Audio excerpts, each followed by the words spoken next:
আসসালামু আলাইকুম। আশা করছি আপনারা ভালো এবং সুস্থ আছেন। সংযুক্ত আরব আমিরাতে নরমাল ক্যাটাগরির ভিসা বন্ধ হওয়ার পর লিগ্যাল ভাবে থাকার মতো যদি কোনো অপশন থাকে, কোনো ভিসা চালু থাকে, সেটা ছিল পার্টনার ভিসা। হঠাৎ করেই পার্টনার ভিসা বন্ধ হয়ে গেছে। এখন অনেকে আপনারা কমেন্ট করতেছেন পার্টনার ভিসা কবে খুলবে বা কবে চালু হয়ে যাবে। আসলে কি পার্টনার ভিসা বন্ধ হয়ে গেছে কিনা? এখন প্রশ্ন আসে, সংযুক্ত আরব আমিরাতে যদি পার্টনার ভিসা বন্ধ হয়ে যায়, তাহলে কি সংযুক্ত আরব আমিরাতে ব্যবসা আর করতে পারবে না বা বিজনেস করতে পারবে না? দেখেন, আপনারা ইউটিউবে অনেক ভিডিও পাবেন, অনেকে বলছে পার্টনার ভিসা বন্ধ হয়ে গেছে। সংযুক্ত আরব আমিরাতে 7 রকমের লাইসেন্স আছে। এখন কোন লাইসেন্সের উপরে পার্টনার ভিসা বন্ধ করা হয়েছে, এই বিষয়গুলো অনেকে ক্লিয়ার করে নাই। তো এই বিষয়গুলো আমি ক্লিয়ার করব। আপনি যদি চ্যানেলে নতুন হয়ে থাকেন, চ্যানেল সাবস্ক্রাইব করে পাশে থাকুন সবসময় সংযুক্ত আরব আমিরাত নিউজ পাওয়ার জন্য। আমাদের বাংলাদেশিদের সংযুক্ত আরব আমিরাতে শুধুমাত্র প্রজেক্ট ম্যানেজমেন্ট এবং ডিজিটাল মার্কেটিং এর এই লাইসেন্স গুলোতে ভিসা লাগিয়ে বৈধভাবে থাকার একটা অপশন ছিল।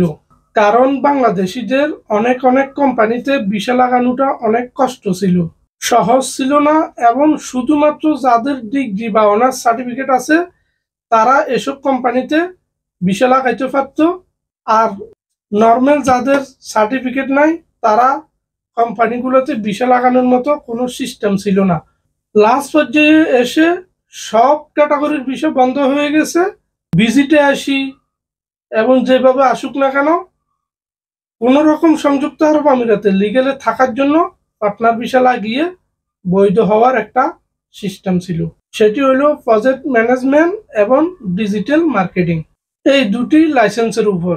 কারণ এই দুটি ভিসা লাগানোর জন্য বড় কোনো ঝামেলা থাকতো না, আপনার কোনো বড় একটা অফিস দেখানোর প্রয়োজন হতো না।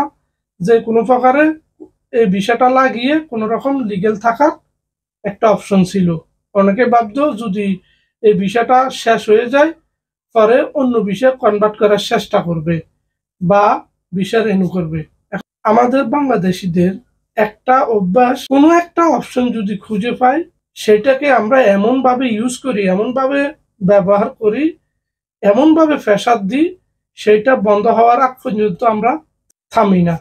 অনেকে কি করতো, কোনো রকম অল্প টাকা খরচ করিয়ে পার্টনার ভিসা লাগিয়ে এই দেশে লিগেল ভাবে থাকার মতো একটা সিস্টেম করতো। পরবর্তী এই লাইসেন্স গুলো আর রেনু হতো না। এই জন্য এই বিষয়গুলো সংযুক্ত আরব আমিরাত গভর্নমেন্টের চোখে পড়ে।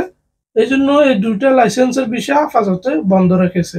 শুধুমাত্র প্রজেক্ট ম্যানেজমেন্ট এবং ডিজিটাল মার্কেটিং, এই দুইটা লাইসেন্সের উপরে ভিসা বন্ধ রেখেছে। কিন্তু বাকি যে লাইসেন্সের উপরে ভিসা লাগানো এগুলা এখনো চালু আছে। যেমন আপনি একটা বখালা করবেন বা লন্ড্রির দোকান, বিজনেস, এইসব জাতীয় লাইসেন্স গুলা এখনো চালু আছে, ভিসাগুলা চালু আছে, এগুলা করা যাবে। কারণ এই লাইসেন্স গুলা সংযুক্ত আরব আমিরাত অর্থনীতির সাথে জড়িত, এগুলো বিজনেসের জন্য।